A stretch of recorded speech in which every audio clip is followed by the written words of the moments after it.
supercherie où les gens fuient la justice. Non pas parce que la justice ne peut pas être saisie, mais parce qu'ils savent bien que la justice instruit les dossiers. Lorsque la justice instruit les dossiers, ça voudra dire qu'il faut présenter des éléments pertinents de votre dossier. Vous, vous êtes journaliste. Oui. Quand vous recevez quelqu'un chez vous, vous n'instruisez pas son dossier. Vous lui poserez des questions et à la personne de répondre et peut-être d'affoler l'opinion, peut-être pour des éléments où il n'a aucun dossier de soubassement.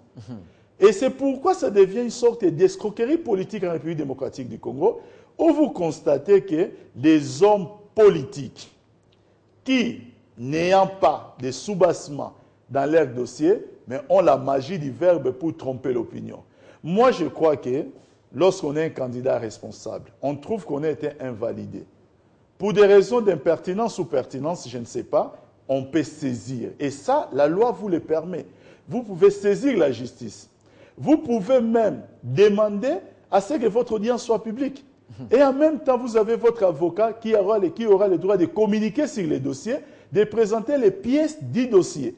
Pourquoi ne le font-ils pas?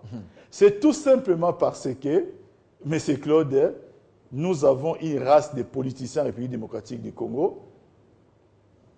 Le mot est trop fort, mais permettez-moi de sortir, qui sont des fiefés menteurs.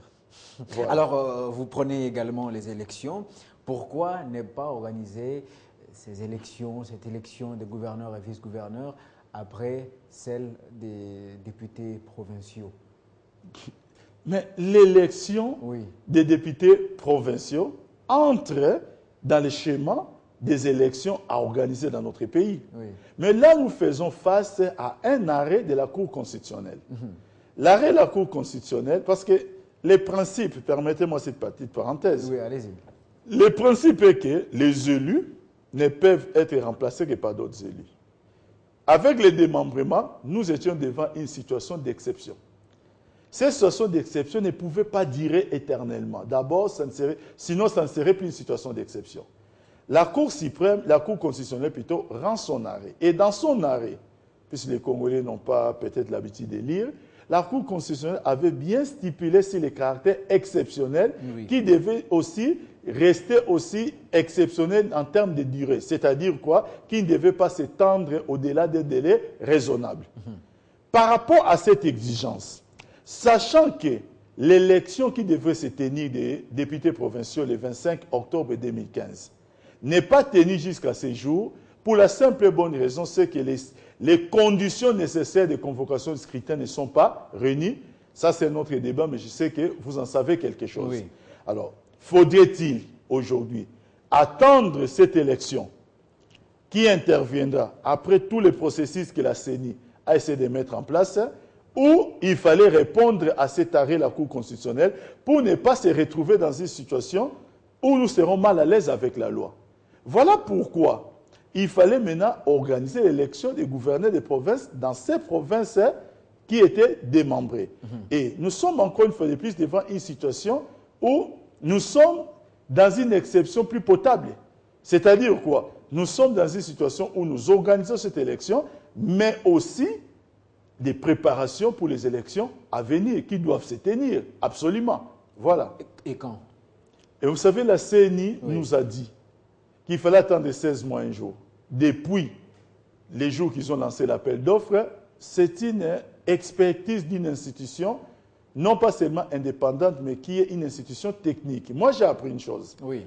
J'ai appris que même dans un tribunal, lorsqu'on veut contredire un expert, il faut des contre-expertises d'autres experts. Oui. On ne contredit pas un expert par une déclaration politique. Jusque-là, la CENI qui a présenté son expertise ne rencontre la contradiction que des déclarations politiques des gens qui ne viennent pas avec des contre-expertises. C'est là, à une place, ces gens de discours qu'il faut les ranger. Il faut les ranger quelque part où ce n'est pas propre de les dire à la télévision. Il faudra des contre-expertises pour contredire la CENI. Alors, face à l'absence de cette contre-expertise, moi je crois que nous devons considérer que nous sommes dans ces processus de la révision du fichier électoral qui, si je dois calculer 16 mois, un jour, peut-être peut nous ramener au-delà de mai, juin 2017. Hein, je n'ai pas calculé. Une fois mise en place, et alors nous devons organiser tous les processus aussi afférents aux élections. Donc, ce qui veut dire qu'il faudrait une certaine sagesse au sein de la classe politique congolaise pour commencer à organiser une transition. Et ça, les faits qui sont devant nous sont têtus. Nous n'allons pas brûler un pays parce que nous sommes bloqués par rapport à des situations d'ordre technique. Et là, j'en appelle à la sagesse des uns et des autres. Il y a certains qui commencent à réfléchir. Je ne suis pas comptable des propos des uns et des autres. Il y a des gens qui pensent que nous devons, au-delà de 2016, emprunter les schémas haïtiens. C'est leur raisonnement. Bon, je ne l'approuve pas parce que je trouve ça un peu ridicule. Mais déjà, ça montre qu'il y a une certaine avancée dans leur logique. Ils commencent à se dire que non, nous sommes devant une situation que nous avons créée en... Mais on dit que c'est vous qui avez créé cette situation. Écoutez, le pouvoir. Je ne veux pas revenir en 2013. Oui. 2013, c'est trop loin. Oui, c'est imbroglio. Les chefs de l'État, 2013, je peux vous parler de toute forme de réformes proposées par les gouvernements et sa majorité pour éviter la situation actuelle. Depuis 2013, je ne vais pas revenir à ça, c'est un passé très lointain. Je vais seulement vous dire que depuis le mois de mai 2015, le chef de l'État, garant des institutions et la nation, prend l'option d'engager le pays dans la voie du dialogue. Oui. Je crois que du mois de mai 2015 au mois de septembre 2016, si vous comptez rapidement, nous étions à plus de 16 mois que la CENI réclame aujourd'hui. Plus de 16 mois. Si les gens ne brillaient pas par un handicapabilisme primaire et qu'ils avaient compris l'importance de l'appel lancé par les chefs de l'État pour créer un cadre consensuel en vue d'organiser de bonnes élections, à travers les dialogues réclamés depuis le mois de mai 2015, aujourd'hui, je pense qu'on n'en serait pas là. Il faudrait plutôt que les gens trouvent un mécanisme pour naître de nouveau. Il faut qu'ils puissent un peu trouver un mécanisme pour mieux nettoyer leur cœur. Ils ont la rancœur, ils ont la hantise envers la personne du président de la République. Je pense qu'une nation, un pays, a besoin de regarder la raison d'État. Que vous aimiez quelqu'un, que vous ne l'aimez pas. Quand la raison d'État vous commande à une voie, en tant que des hommes responsables, suivez la raison d'État. On peut ou ne pas aimer Joseph Kabila, comme ils le font. Ils vous diront que c'est de bonnes guerres. La bonne guerre, c'est de suivre la raison d'État. La bonne guerre, c'est quand nous observons que Charlie Hebdo, quand nous observons que les terroristes en France frappent les pays, que l'opposition se range du côté du président de la République devant cette situation. Voilà ce qu'on appellerait toujours bonne guerre. Ce n'est pas que lorsque les M23 attaquent la RDC, nous voyons l'opposition tourner les dos au chef de l'État. Ce n'est pas ça la bonne guerre.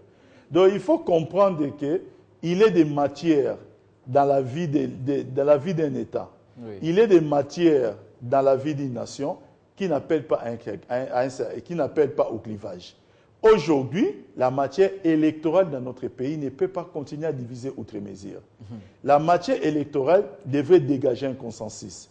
La majorité est à la recherche de ce consensus depuis longtemps avec la classe politique. Oui.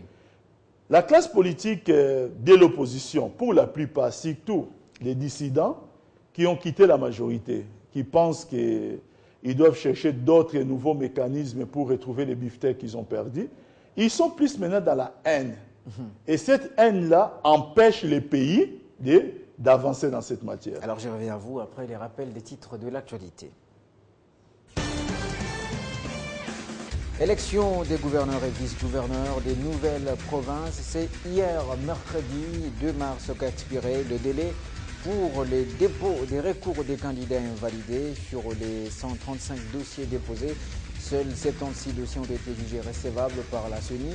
La centrale électorale parle des candidatures illégales, affirmant que les 59 candidats indépendants n'ont pas signé à leur parti leur démission.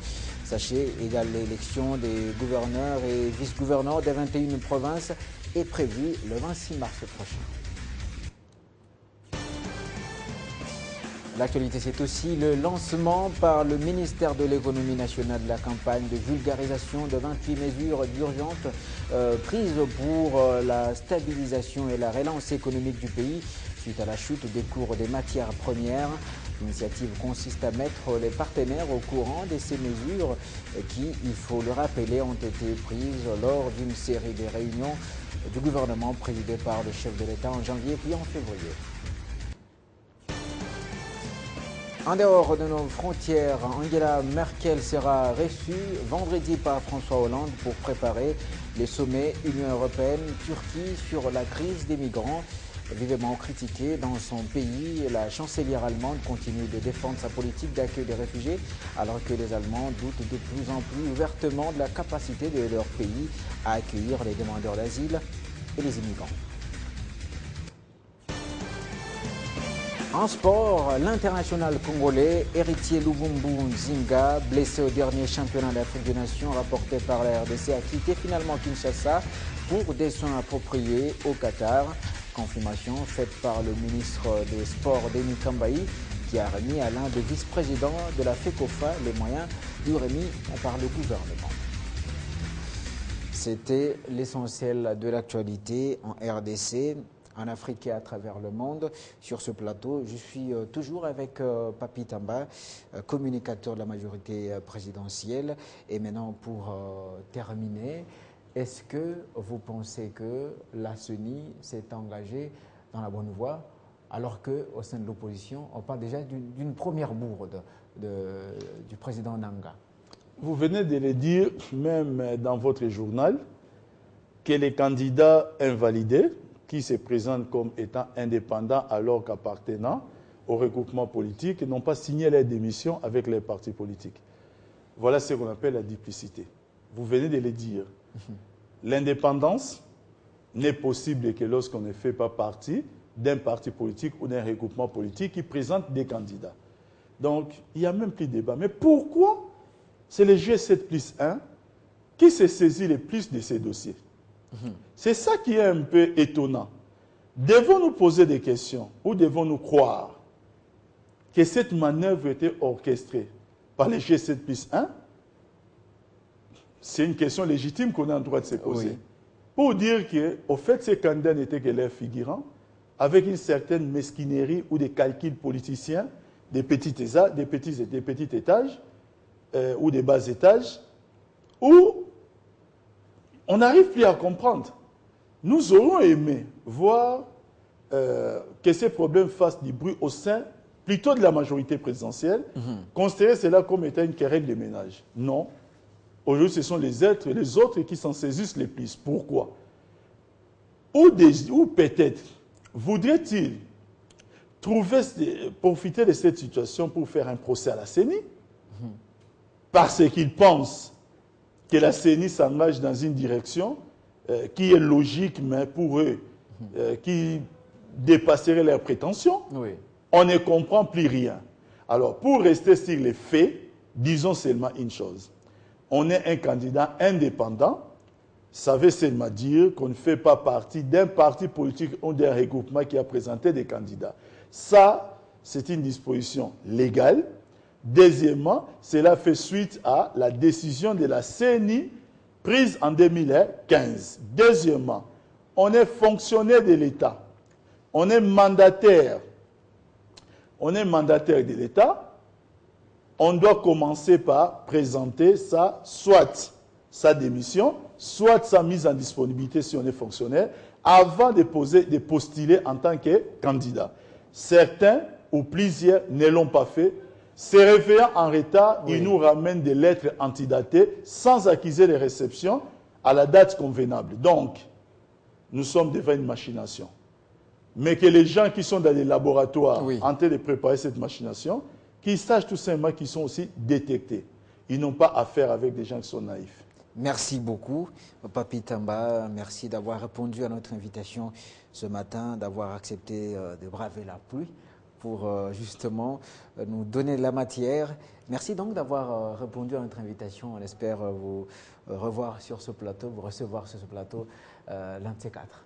Il n'y a pas de souci, M. Claude. Serviteur de la République, nous ne pouvons que le faire. Merci beaucoup. Alors, nous allons parler maintenant des maladies du rein, dont on parle d'ailleurs de moins en moins, alors qu'elles font des millions de morts à travers le monde. En RDC, il y a une campagne en préparation à ce sujet.